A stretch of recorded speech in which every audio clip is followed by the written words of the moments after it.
All right, what is going on, everybody? How you doing? Welcome to another episode of Talking Buffalo podcast, part of the Blue Wire Network. I'm your host, Patrick Moran. Thank you, as always, for locking in, whether it's on the audio side, on Spotify or Apple, or on the video side via YouTube. Appreciate you all. Going to get back to business today, talking sports. That's what I primarily like to do anyway. Times are shitty here in Buffalo. Never suspected that the president of the United States would be coming to visit my hometown on a Tuesday, but sadly, and as we all know, it's for all the wrong reasons, man. Really, really shitty time, really sad time here in Buffalo. But anyway, I'm joined by a good buddy, recurring guest from Buffalo, lives in Queens now, of course, but you know Buffalo as well as anybody. Joe, what's going on, dude? How you doing? Good, man. How's it going with you? Well, not great. Not Yeah. great. It's not a beaming time to be proud to be in Buffalo right now. I'm sure you know that as well as everybody, but Yeah. I can't even. I know I know you did a show about this a couple days ago, and it's yeah, just like I don't really. I don't like. I could spend like another hour on here talking about this whole thing and expletive this, expletive that, and I can't articulate. I just can't articulate just how enraging it is that yeah, like we still have this sort of bullshit in this country, and with guns, with racism, with critical race theory being debated and all this sort of nonsense. And it's like we could just go into wormhole after wormhole about it. And it's sick and tiring. And I really, there really isn't any hope. And all it is really is it feels like it's going to become just a bunch of cliches, some hashtags. Maybe there'll be some change, but it's not going to be much. And it's just like it's just like it was a horrible day in Buffalo history. Like since the president got shot there, 100 years ago, whatever the hell that was. Like that's how bad of a day that was, and yeah. just I don't see it. There is no like optimism, and I feel horrible for the people who really do care, and obviously for the victims of the families and those poor people who just fucking were going there to go shop for produce and get shot, because some jackass who I'm not going to get into it, but it's just I feel for everyone, and Yeah. it just sucks. But I feel like there's a solution here, but no one really just too many people are arguing about it, and it's just frustrating because there is a solution to this, Yeah. I and that's I it. look, I agree 100%. And to your point, I did a podcast Monday and I felt it and I'm still feeling it. I know you are, and I know a lot of people watching on YouTube or listening are as well. We talked a little bit before we started taping too. And again, it's not easy to do, but people for the most part who are tuning in, they do want to, whether you want to just call it a break or whether they just want to hear about sports, And so what I did and decided to do for this episode, and this is going to be actually a two-part episode. Part two will carry next week. But I went on Twitter, and again, I'm just desperate to just talk some football, And I put up a tweet and I asked Bills fans, and I'm going to throw it up here. If you're watching this on the YouTube side, all these tweets will be visual. If not, I'll describe them as best I can on the audio side. But I took to Twitter and I asked fans, I said, I'm looking for your boldest Bills and or NFL 2022 season takes. And then I said, I'll start and I'll get into mine in a second. But I just want to let you know, man, it's as we're recording this, and it's still the first night that I did, there's like almost 200 responses. Wow. I got between today and next week, at least close to 50 that I want to highlight. And we'll have a take or two of our own. But the way I want this to work is I want to highlight the people that submitted some tweets, read what they said, and then I'll get a reaction either from you or from myself or from both of us. And that'll be the format. I think this is a good way to get people who listen to the podcast involved in the show. So we'll see how this goes. But anyway, like I said, I asked. We just Bills, want to shit on your opinions. That's what this is all about. We're just going to crap on your opinions. Probably. At least I am. And let me That's why we're preface this doing too. this. Let me preface this too. I did say boldest. I think it's important to throw that word out there. I didn't say your most your realistic expectations for the season. These are supposed to be bold. That's what they're designed for. Anyway, I said I'll start. And for the Bills, I have Gabe Davis having over 1,000 yards receiving this year. And from a league-wide perspective, I got the New England Patriots finishing dead last in the AFC East. Now, since I started this with my own take, I'll say this. And in response to Gabe Davis, and I got several, and I think one or two of them I'll highlight in a minute. People, the prevailing response was that's not really that bold of a take, which I don't really agree with that. He's your second wide receiver. Your primary wide receiver is one of the best in the NFL. This is an offense that is absolutely loaded with weapons and depth now. And as a quarterback who's capable of running for 500 to 700 yards over the course of a season. And the last time the Bills had two wide receivers who had over 1,000 yards in the same season, you have to go all the way back to 2002 with Eric Moulds and Peerless Price. So I think that's, I mean, it's not the boldest take ever, but I think it's kind of a semi-bold take. And as for the Patriots finishing last in the AFC East, I mean, there's a lot of people, and I think you'll see in some of these tweets who actually, I'm surprised, they actually agreed with me. I mean, this is a playoff team from last year, but I just was not that impressed with them. I don't think they're that good. I think they had a pretty shitty offseason. I don't think they did much in the draft. Miami is loaded, and it's going to come down to the quarterback play, and we'll be talking about that throughout tonight and next week because there's plenty of tweets that discuss that. I think the Jets are a much better football team. They've had 2 years of getting good young players through the draft and free agency. So if Zach Wilson could take that next step, I think the Jets could be pretty good. And again, people are going to have takes on that as well. But I guess the primary thing is Gabe Davis, 1,000 yards. A, do you see that happening? And B, how bold do you consider that? I do see him doing that. I don't think it's a bold take at all. Primarily because if Josh Allen is a 4,000-yard quarterback, which I think we can safe to say he is, like where's the math going with receiving? I think the Bills' wide receiver core is a little bit thinner than it was last year. Cole Beasley's gone, and now like Crowder's in there, but I don't know how Crowder's going to be, and I think look at it this way. Cole Beasley almost was like if Cole Beasley didn't get hurt 2 years ago, he would have had 1,000 yards, and they would have had 2 1,000-yard wide receivers with Beasley and Diggs. So I feel Gabe is going to be the de facto number 2 guy. Well, that number 2 guy does get a lot of yards.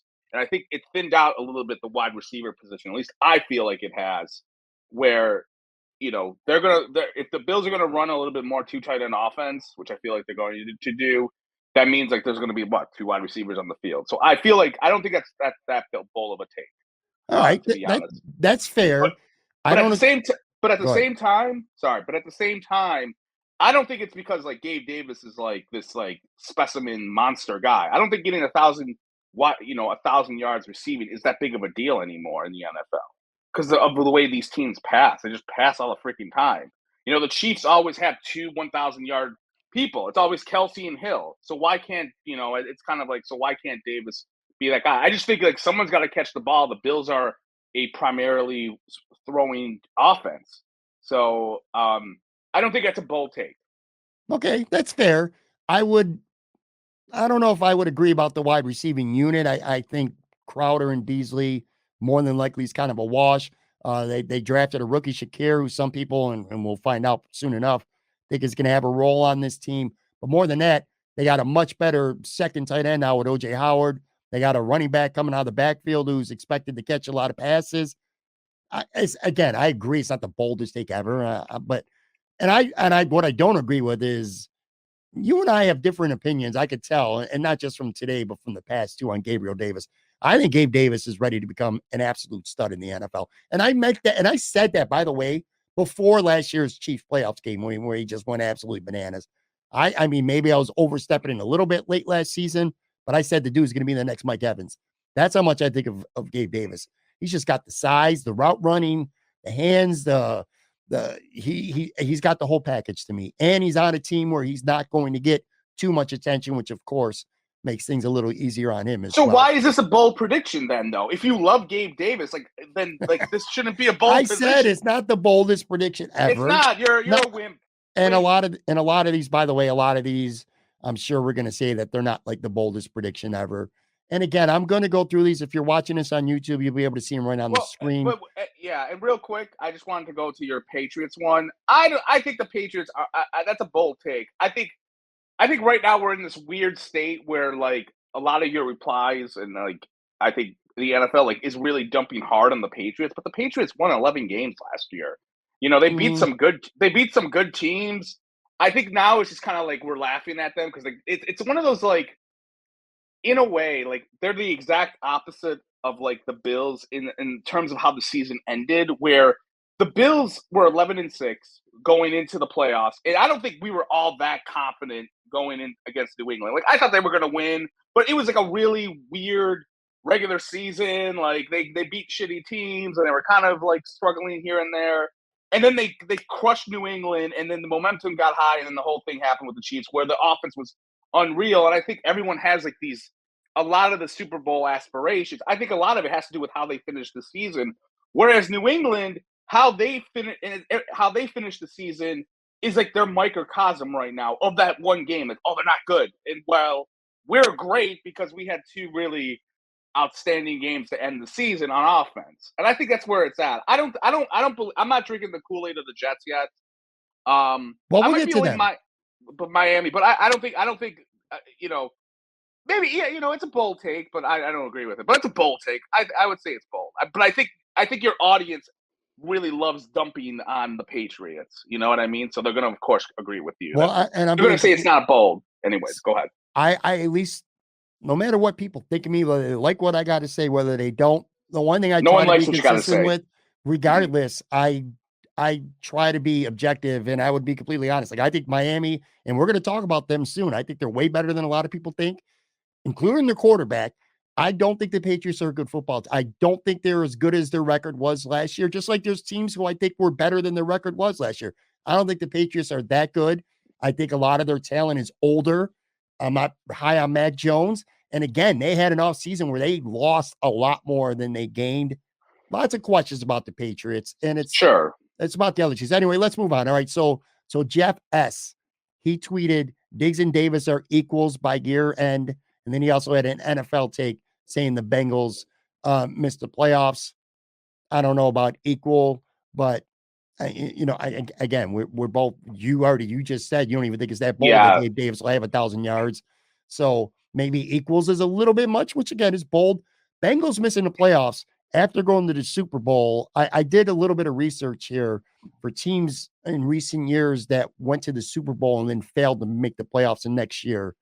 And the two teams that came up, the Rams back in 2018, they lost to the Patriots, and then they did not make the playoffs the next year. And the Carolina Panthers got crushed by Denver in the Super Bowl in 2015. And they were 15-1 that year. And then the next year they did not make the playoffs, which I believe Cam Newton got hurt that year anyway. But so there is some precedent. I don't know, man. And you'll see throughout some of these tweets. By the way, I should have said too, Joe has seen these tweets for the first time, just like many of you are seeing and listening to him as well. So it's not like he's had time to prepare, but I got to jump in for this one because I don't see the Cincinnati Bengals missing the playoffs. I think this team is really, really good. Their best players are young, and they had an absolutely fantastic offseason. Their offensive line was their problem, and they fixed it, man. They went out and they spent some big-time money, and then I thought they had a really good draft. So I don't see that happening. Again, bold takes, bold predictions, whatever you want to call it. What do you think? I think it's a bold prediction, but it's like the one thing that's like bold versus like I could bold see versus asinine. Not saying this is asinine, but there is a difference between being bold and being like ridiculous. And there are some that are ridiculous, quite frankly. Here, I mean, I can totally see that. So I don't know if it's like bold asinine because I like the Bengals, but the AFC is it's so great right now with teams that didn't make it last year. Could you see the Broncos making it? I could. Could you see the Chargers making the playoffs? I could. Could you see the Ravens making the playoffs? I could. Those three teams didn't make the playoffs last year. Yeah. So someone has to like kind of maybe leave the fold. You know what I mean? I mean, the Colts, it could Miami, be the Bengals. Colts, Miami. There's plenty of them. Yeah. Yeah, exactly. So yeah, I don't think there are many. It's going to be. I think when you have take that this team will not make the playoffs, outside of like the Bills and maybe the Chiefs, I don't think I would sit there and like go like you're crazy if you said any other team outside of those two because it's such an elite A lot of conference right now. well, again, I want to preface this by saying Joe has not seen a lot of these tweets because there are a lot of people who are not going to agree with what you just said, and you'll see why in just a minute. I would put Cincinnati right there on that first tier. I have Cincinnati on the first tier, right a little bit below Buffalo. So I don't agree. But yeah, to your point, crazier things have happened, and this is a loaded conference, so you can't dismiss really anything. All right, moving on. At Bills Pro says Josh Allen breaks the single season touchdown record. Not quite sure. I mean, that's open for a lot of interpretation, but just so everybody is aware, if you're talking about the passing touchdown record, which I'm thinking he is, that was set by Peyton Manning back in 2013 with 55 touchdowns. Josh Allen, I believe, had 36 touchdowns last year. That's a lot of touchdown passes to throw. Uh, that's bold as shit. I mean, you're talking about somebody breaking an all-time single season record. Is it bold? Maybe this game should be called, Hey Joe, is this bold or is this crazy? What do you think? That to me is crazy. I don't think he's breaking the single season record. I think that's a crazy prediction. Like, no, not going to Yeah. happen. Sorry, He Bills runs Pro. too much. He Did we runs too check if much. any of these people have me blocked? By the way, because I don't want to see their tweets if they I'm block me. sure they probably are. There's a chance for sure that a couple of these definitely do. All Yeah, right. I think that's a little bit nuts. And by the way, there'll be plenty more Josh Allen scattered throughout this episode and part two as well. Like I said, he's gonna throw for touchdowns. There's no question about it. But just that pace, plus, the Bills being a good team, there's a lot of teams on the second half of the schedule. They might get up bigger and they might run the ball a lot more in the second half. That would be very difficult to maintain. What you're talking 55 touchdowns over 17 games. You're talking close to 3.5 touchdown passes a game for the season. Not impossible. I mean, when you think about it that way, it's not impossible, but no, I don't. I don't see that happening either. But it's bold. That's what we wanted. All right, so here's where things get interesting in this podcast for me, folks. Of all the people, and I understand why, because we don't know anything about him yet on an NFL level. We have not seen him. Bill's second round pick, James Cook. There's probably more tweets that I got concerning him than any other player on this team. Now, I don't have them all on the screen, but I'm going to put a couple of them. First and foremost here, Jack, Twitter handles at Gene Paul _Scott, says Bills, James Cook, offensive rookie of the year. And then his bold NFL take is the Dallas Cowboys missed the playoffs. And then I'll read the second one as well. JN Hewitt says Cook finishes with more all-purpose yards and more TDs than Singletary. And he's got an NFL take as well. The Jets and the Bears both finish around 500. So let's start there. We'll go between Dallas missing the playoffs, Jets and Chicago being around 500. I really don't think that part is very bold. James Cook, though, I mean, people generally speaking, with the exception of one tweet that I think might be up here, they think this guy's going to come in and be like really good right away. And I think he's going to be useful right away. But I caution people who are watching and listening, this guy's not going to be his brother. He's not Dalvin Cook. Think James White from the Patriots, because that's literally what this guy is, a guy who can really catch the ball coming out of the backfield and bring an element to the Bills offense. But just like James White with New England all these years, he ain't going to carry the ball 15, 20 times a game. People are asking for a lot for a rookie player. What do you think?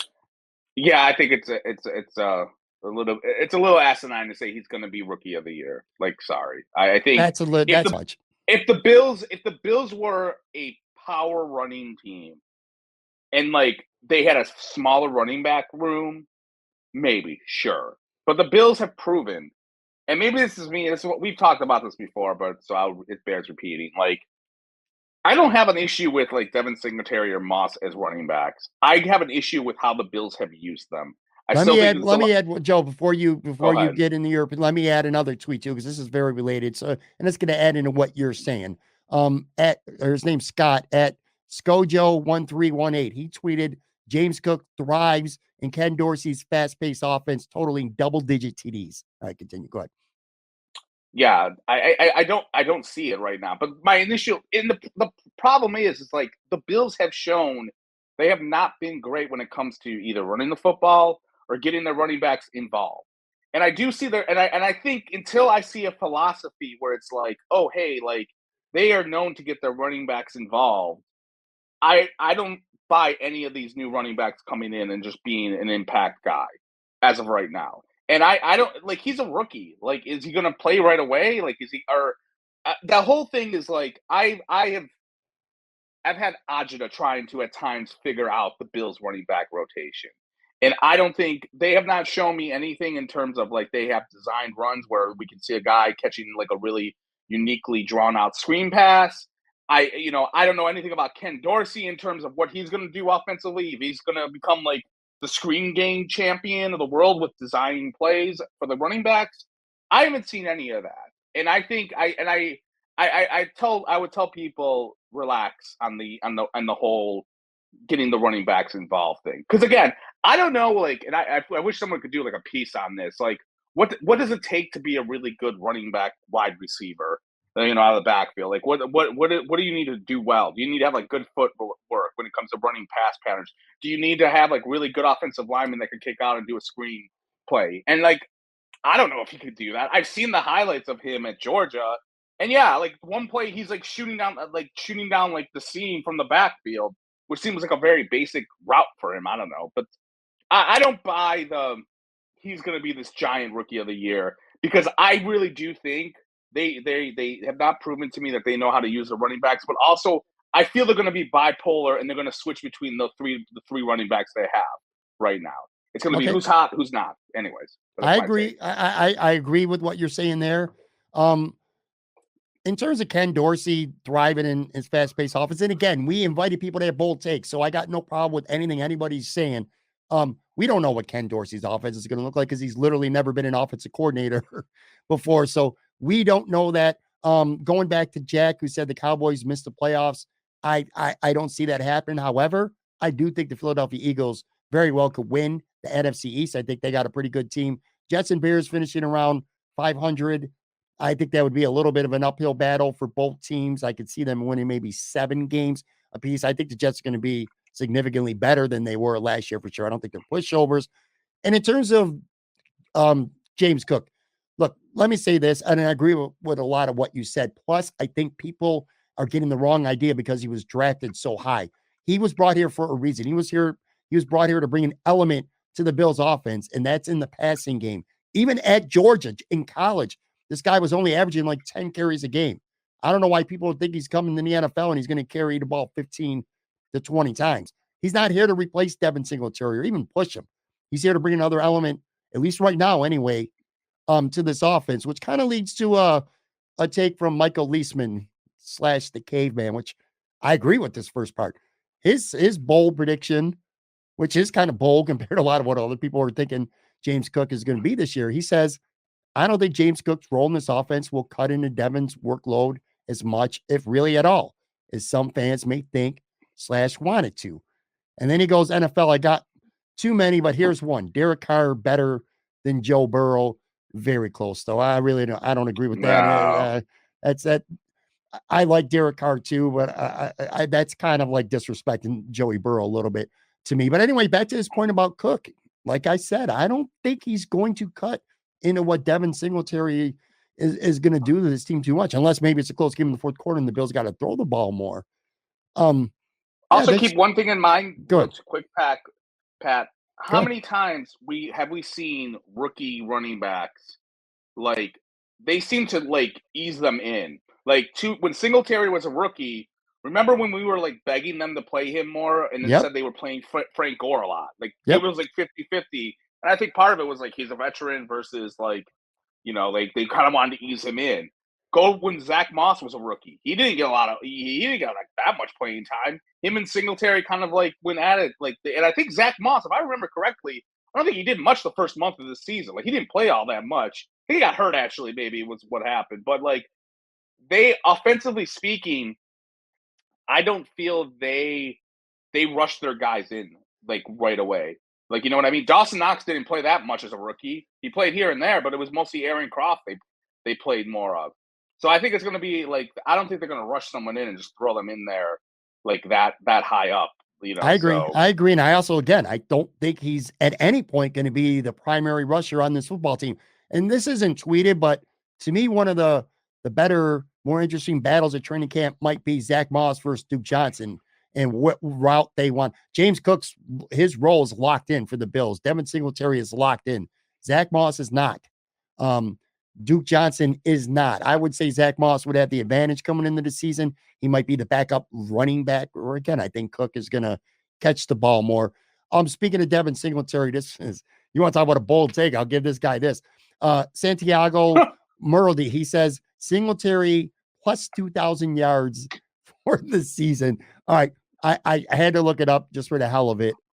The only player ever, or not only, 2,000 yards combined. Obviously, OJ ran for 2,000 yards, but I looked it up. Thurman Thomas, second ballot Hall of Famer, should have been a first ballot Hall of Famer. He had 2,000 yards combined from scrimmage in his career twice throughout his entire Hall of Fame career, 91 and 92. I don't see any circumstance on the face of this earth when you got a quarterback who runs like Josh Allen and throws as much as he does. Devin Singletary ain't getting 2,000 yards a season. Bold, yes. Crazy, yes. Yeah, maybe he's counting preseason and training camp and like some of last year. Maybe Singletary's gonna like return kicks and punts. Yeah, I don't. Let's keep it going, man. All right, so Hansel at Uber Hansen. All right, some of these are pretty cool. He's got a bunch of them here, and I'll read them off. Devin Singletary 1,000 plus rushing yards. Okay. No. Josh Allen 60 plus touchdowns, including the postseason. Matt Araiza / punt god. He's going to score a touchdown this year. He's got the Jaguars hosting a playoff game. He's got the Saints winning the NFC South. And he's got Greg Rizzo and Ed Oliver both having double-digit sacks. All right, there's a lot to unpack here. Good tweet, by the way, from Hansel. I think Singletary is a possibility. I don't know. So I don't agree with you there. You said no quickly. Josh Allen, 60 touchdowns. Are you including rushing and through the postseason? I mean, it's possible they might play 4 games in the postseason. That's a quarter of a season right there. So it's not impossible. Punt God, I mean, I guess you never know. The Jaguars hosting a playoff game. So that's, for that to happen, that means that they would be, he's saying they would win the AFC South. They ain't ready to win the AFC South. Saints winning the NFC South, I could see. And Rizzo and Ed Oliver having double-digit sacks. Let's not even talk about that. We'll save that because I know there's tweets coming up about them in a little while. Anything stand out besides that to you from this tweet? I like to be smoking what Uber Hansen is smoking to have these bold takes. Yeah, I don't. They're all pretty damn bold, and they're like, I don't see. I mean, maybe Punk guy gets a touchdown, I guess. But no, I mean, it's yeah, they seem insane to me. So yeah, so good bold take that I don't agree with, that I don't see at all. I don't think Devin Singletary running for 1,000 yards is that outlandish. I really don't. It's outlandish. What do you think they're gonna do, man? They got 3 running backs. They're gonna run for 1,000. I don't think James Cook is gonna run the football much at all. And but you think in general they're gonna run the football? You think they're gonna run the football more? I think they're gonna be up enough to run the football. And if you look back at the end of last season, Singletary came on. Oh yeah, he was getting 60 yards a game instead of 5. Yeah, he came out real strong. I'll say though that low key, the Jaguars hosting a playoff game, that might be the most bold take of all of them so far. But I'll tell you what, here's what we're gonna do. We're gonna take a real quick break, come back on the other side. Got plenty more of your Buffalo Bills takes. Be right back, folks.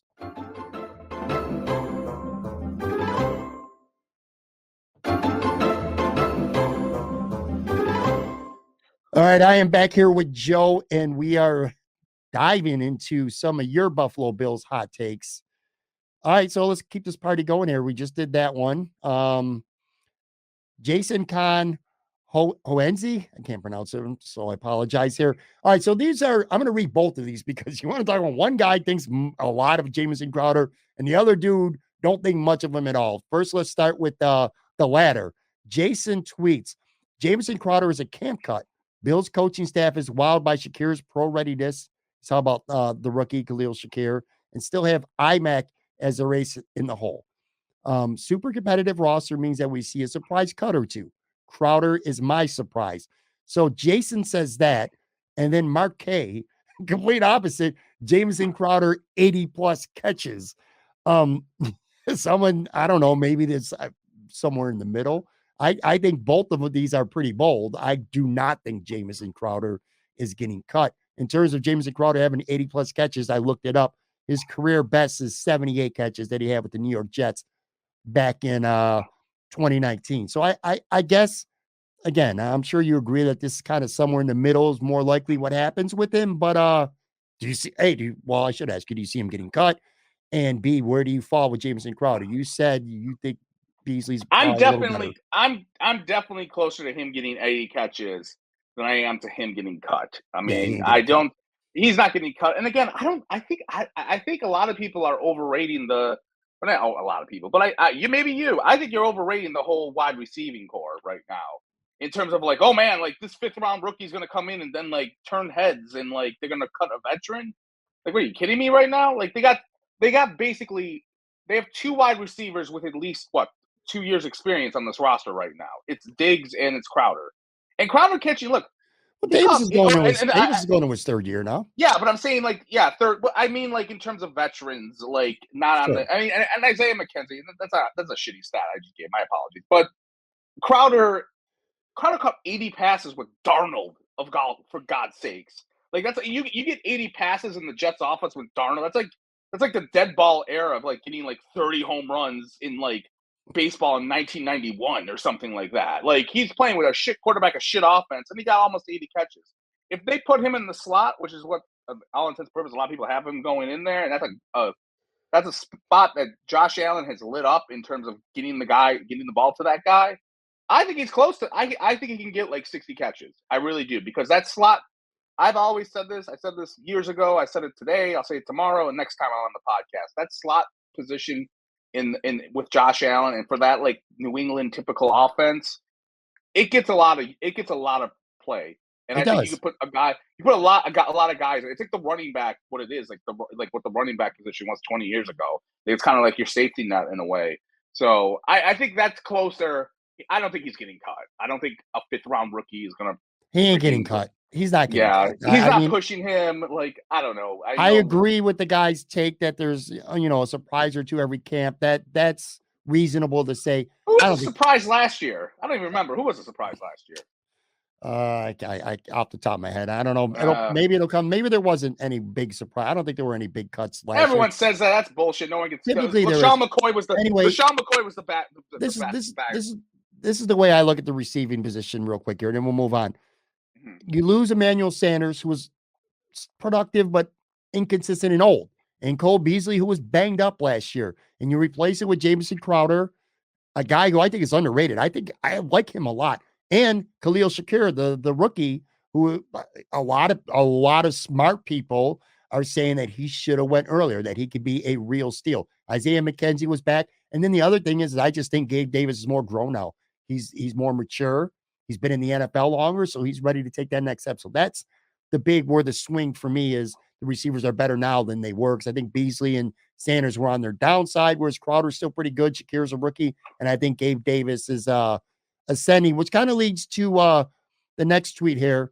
A couple about Khalil Shakir. And look, neither Joe and I are not going to sit here and sound like experts, like we know a lot about the guy. Seen film. He's, by all indications, the guy's a great fit. All right. Sean says Khalil Shakir, 500 plus yards receiving and 5 touchdowns in his first year.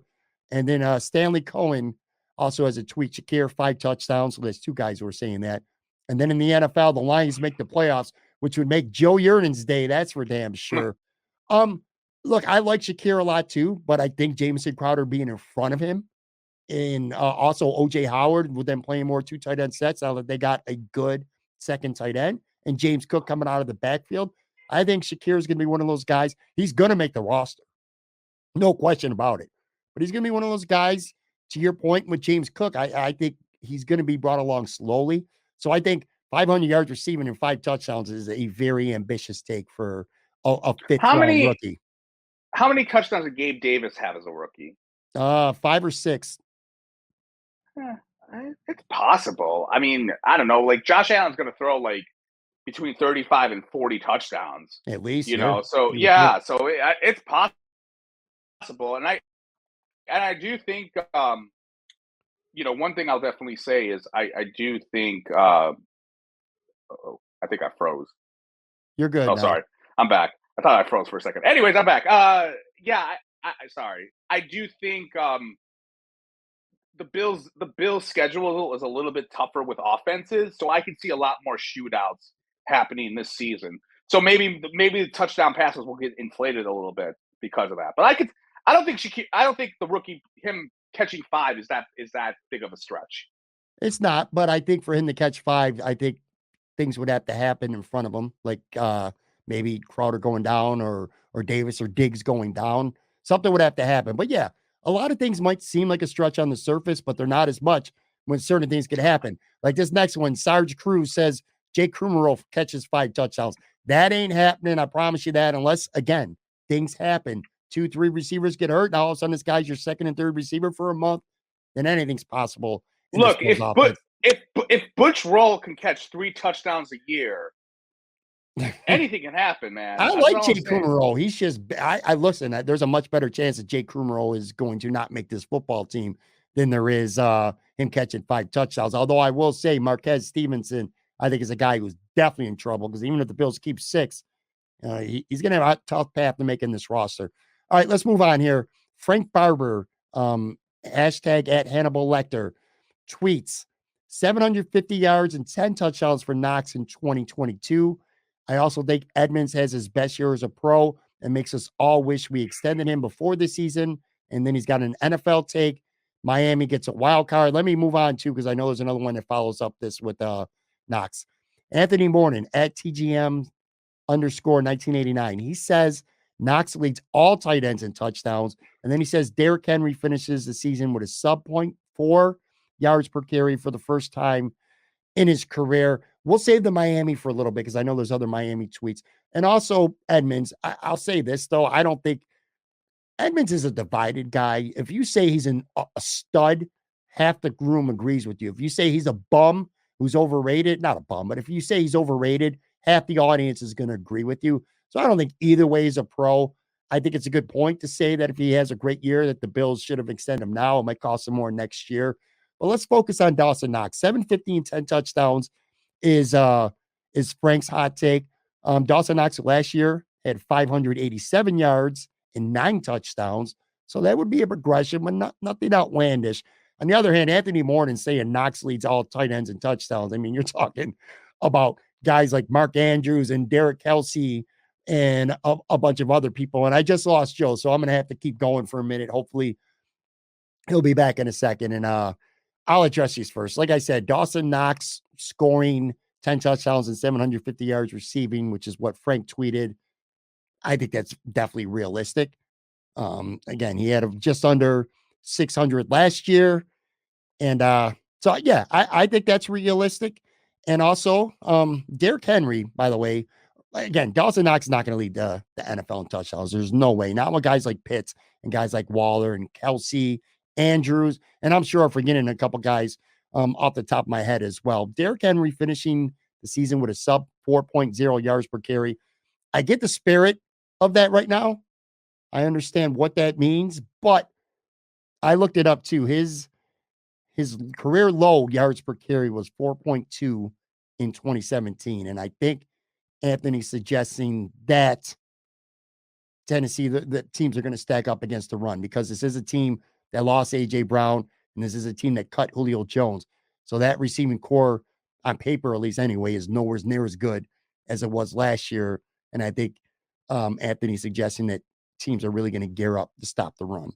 I could see him averaging low 4.2 or 4.3, but under 4.0, I can't see that happening.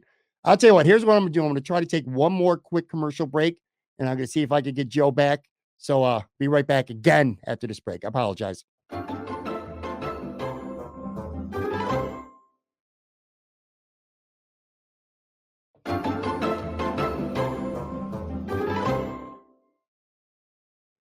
All right, I am back here, and Joe is back again. I'm back from break. I pretty much took the mic just so I know where you missed, but we got to keep going here. Talked about Dawson Knox, and again, I think his stats, what the guy suggested, 10 touchdowns, 750 is attainable, leading all tight ends in the NFL in touchdowns. I guess crazier things have happened, but that's borderline ridiculous. I could see a big year for Dawson Knox. I don't think leading all touchdowns, that seems a little bit bold. That's bold. That's asinine. I could see 750. There's too many Definitely weapons so. on this team, and there's too many great tight ends in the NFL where they're their primary receiver. Again, Pitts in Atlanta. I mentioned Waller for the Raiders. Of course, Andrew for Baltimore, who literally has no receivers. So Lamar Jackson is going to be throwing to him a ton. There's some good TJ Hawkinson in Detroit. There's a lot of great tight ends in the NFL. Dawson Knox has the potential to become one of them, but leading the NFL, that is really, really bold. Yeah, and I talked about Derrick Henry, man. Sub 4.0. I think teams are going to gear up to stop him, but still, I think he'll do that. All right, let's move on here. CS 5699764. Who has that many numbers? This is a bot. That's a bot. We shouldn't even be taking this guy. Well, it might be a bot. However, I mean, it's got Bill stuff. So he predicts, or she predicts, I don't know who this is, a 13-4 record. Josh Allen with 47 touchdown passes, of which 8 go to new Bills tight end, OJ Howard. All right. The record is very realistic to me. The 47 touchdowns, not impossible. So I'm not going to go there. That's a lot, though. 8 to OJ Howard. Well, is Dawson Knox get hurt? Again, Joe, some of these sound crazy on the surface, but they're not that. When's it Dawson Knox goes down in week 3? And OJ Howard's your main guy for the season. You know what I'm saying? Yeah, well, so, yeah, and also OJ Howard has had injury concerns, so I don't. Sure. Yeah, don't that doesn't do a lot for me there. Mike Monahan. All right, so here we go. Wow. He used to write. He used to write for my website, by the way, back in the Buffalo Wednesday. You know what? Anyway. I remember all the responses that I got from this exercise. I believe this one might have been the very first. He's got the Bills going 16-1 this season. Wow. Josh Allen, 54 touchdowns. So you're talking a little over 3 per game, man. Dallas misses the playoffs. Again, we already kind of addressed Dallas, or at least I did. I don't think Dallas is going to miss the playoffs. That's a bold take. I wouldn't be surprised if they didn't win their division, though. That wouldn't shock me. I don't know where I fall. We're getting a lot of stuff about Josh Allen throwing 40, 45, 50, now 54 touchdowns in a season. That, by the way, would be one short of the NFL record by Peyton Manning. You look at it in one way, Joe. You're like, all right, you got an extra game now. So that does matter. You got 17 games instead of 16. But even then, that's still like 3.1, 3.2 touchdowns per game. It doesn't sound like that much. But you have 1 or 2 games where the offense ain't clicking, or you run the ball for 2 or 3 touchdowns and you don't throw any. It could get lopsided real quick. Look, we asked for bold. This is bold. 54 touchdowns. That's a lot. Yeah, 16-1, by the way. 16-1 to me feels like the boldest of these takes. Absolutely. Like, that's the boldest. I mean, 54. I don't want to blame the weather, but you know what? I would love to know which quarterback. Actually, it would be Brady. Brady had he had the most touchdowns up until Mahomes recently, or Manning, excuse me, of like a Northeast quarterback who played in the elements and had to go through all that stuff. Right. 54 touchdown passes feels a little bit out of no. That feels but that's more realistic than I would say 16-1. I can't see them going 16.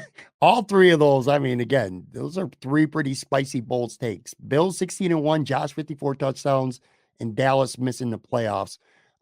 Let's continue at PDI GGY 22, P Diggy 22. Bills get the number 1 seed. Chiefs missed the playoffs. And then he says Tom Brady should have stayed retired. Now, I'm going to tell you this right now, Joe. I don't think I published every single tweet that had the Chiefs missing the playoffs, but I promise you this, there was several of them who say the Chiefs missed the playoffs. And Tom Brady should have stayed retired. This tweet interests me because I'm going to tell you right now, all 3 of these and you clearly don't agree with at least the Kansas City part, I could see all three of these happening. I can see the You're Bills getting the insane. number one seed. I think it's very One seed, possible. yes. It's very possible that Sure. Tom Brady finally sort of falls off that cliff. I mean, Tampa Bay's got a lot of their team back, but they've lost some.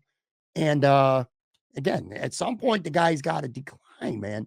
Kansas City missing the playoffs. I did a show about 2 or 3 weeks ago where I tiered every AFC team, one of 6 tiers, and I had the Bills, the Bengals, and the Chiefs all in the first tier because you still got Mahomes, you still got Kelsey. I still think they deserve to be there, but losing Tyreek Hill is big.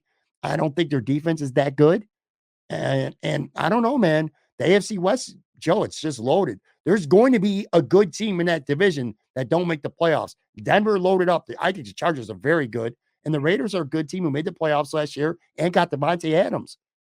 I don't think it's bold. It's crazy. I don't think it's asinine. Bold. I think it's asinine. Yeah, sorry. I can't.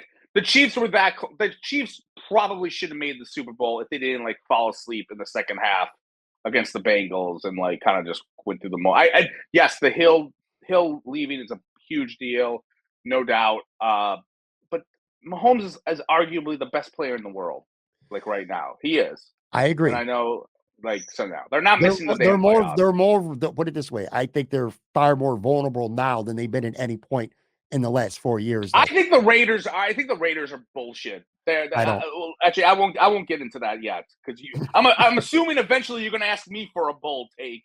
So the me judging all these damn people. All right, let's do 1 or 2 more of these, and then we're going to wrap up here for part 1. And again, we will be continuing this. We'll do a part 2 next week. Tons of really good tweets from fans. Buffalo history at Ryan Spencer 21. He's got a bunch of them here. Bills go 13-4, starting 3-0 before losing a shootout in Baltimore. We're not going to go 17-0. He says the Colts. That's bold. We're not going 17-0. Okay. I know. Well, that was just in parenthesis. I should have added. I know. Colts will win the AFC South, Chargers the West, and Ravens the North. AFC East finishes Bills, Dolphins, and then a tie between the Patriots and the Jets. And he says James Cook will have more than 500 yards receiving. I'll tell you what. I look at this in every single thing, quite literally, on this tweet from Brian Spencer. I think realistically, and when we call this bold, I don't know. These are bold takes. They're not at all. I think these are good takes. I think these are takes that have a very good chance of happening. And again, for people who are listening and not watching, Bills going 13-4, starting 3-0 first, and then they lose a shootout in Baltimore. Colts AFC South, Chargers the West, Ravens the North, and then he's got the Bills, Dolphins, and then a tie New England and the Jets, and James Cook having more than 500 yards receiving. I literally see every single thing in there potentially happening. Yeah, I can see the running back thing. These people are just, I don't know, man. The whole making James. I get he was really good in college. With people are high on him coming out. I get that. I'm very skeptical about them. Again, this isn't mostly about the player. It's about the scheme of getting running backs involved. That's my issue. And I want to add, Joel, on the draft, if I don't know, actually, I don't even think, or you were on Twitter, you were back after your little Lent break. But anyway, after night 1 of the draft, I quite literally tweeted, please give me James Cook in round 2. In fact, the morning of round 2, I tweeted, good morning only to James Cook. And then the Bills drafted him. So I was obviously happy. That said, it's going to take some time for him to flourish. But anyway, I think that's a very if you wanted them to get Cook, then he's going to be terrible. Then so great. Thanks a lot, he's not. Dude. He's going to be good. And you wanted him. You're never right. Come on, I'm just kidding. You got a calculator in front of you. What's 500 times or divided by 17? That would be, I think 30 yards roughly. Yeah, it would be like close to that. I think I have to do it right now because now I can't let go of this. 20. It's 30. You know what? James Cook will get 500 yards receiving this year. That's 29 yards receiving per game.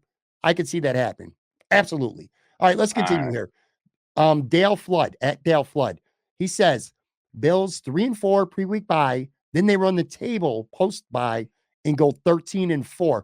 My first thought when I saw this, because I remember my initial schedule reaction, I was like, damn, the Bills got a rough-ass early schedule, and then it opens up a lot.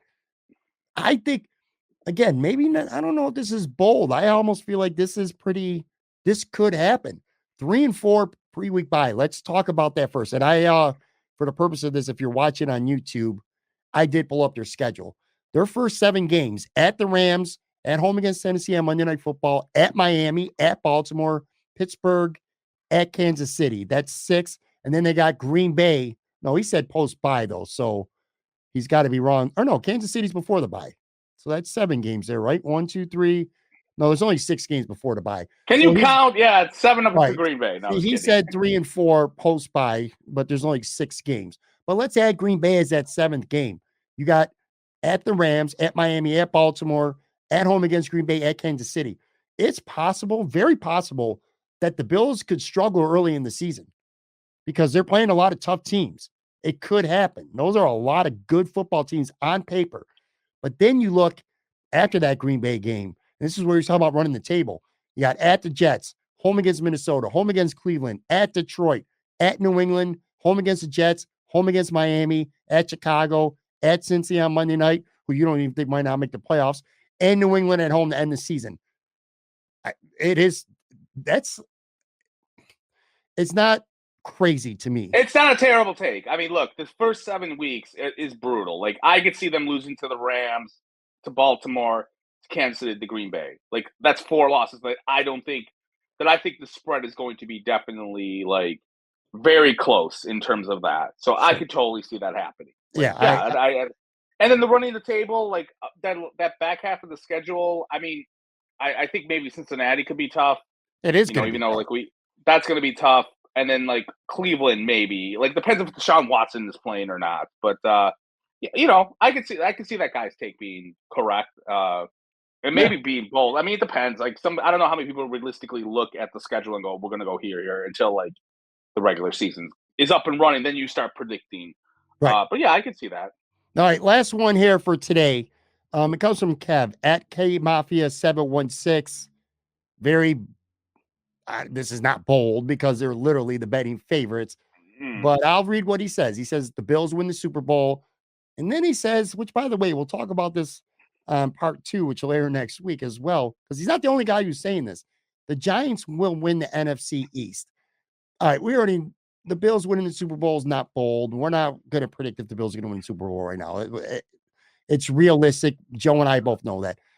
Why are people saying the Giants can win the NFC East? That's what I don't understand at all. Dallas and Philly are in that division.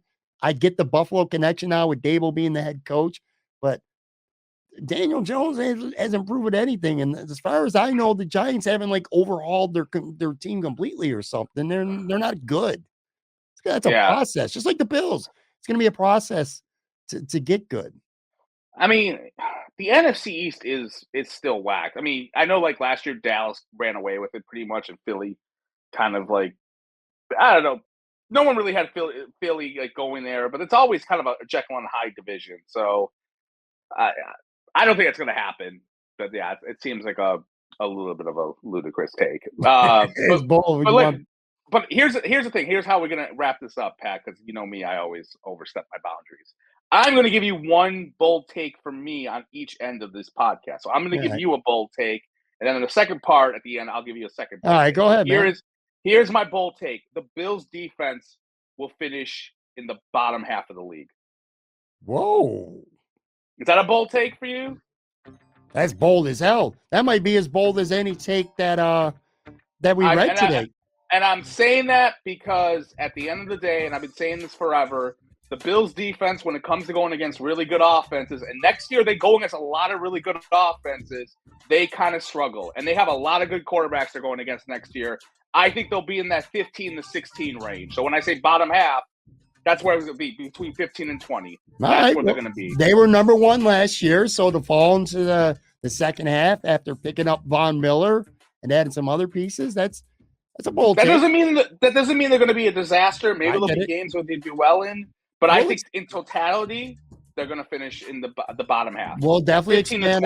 We'll expand on that in part 2 of this. And again, thank you everybody for watching, everybody for listening. So at Buffalo Wins on Twitter says the Bills are going to finish in the bottom half of the league. Of defense, not like the whole thing. Their defense will. Guys, make sure Okay, you tune in Friday. Joe Yearning, Casual Friday. I'll be talking to him. He's actually in South Carolina, so I'll be doing it old school with him on a phone. So that's going to be audio only. And again, we will be back next week with part 2, your biggest Buffalo Bills and NFL Boldest 2022 season predictions. Talk to you guys soon.